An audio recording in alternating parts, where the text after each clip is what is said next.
Minkejja l-kritika kontinwa dwar il-problema ta' nuqqas ta' sodod fl-Isptar Mater Dei, skont il-Ministru tas-Saħħa Joe Cassar, kull pazjent li jidħol għal kura fl-Isptar Mater Dei qed jingħata sodda.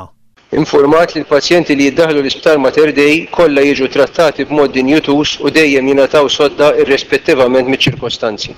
Għal din id-dikjerazzjoni intervjena minnu fih il-kap tal-Oppożizzjoni Joseph Muscat. Jiġifieri il-Ministru qed jgħid illi m'hemmx każijiet fejn pazjenti jitħallew għal ammont ta' sigħat konsiderevoli jistennew fuq stretcher, hekk qed jgħid.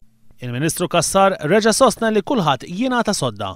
Qed ngħid illi kull pazjent li għandu bżonn jingħata sodda ġol Isptar Mater Dei jingħata sodda ġol Isptar Mater Dei.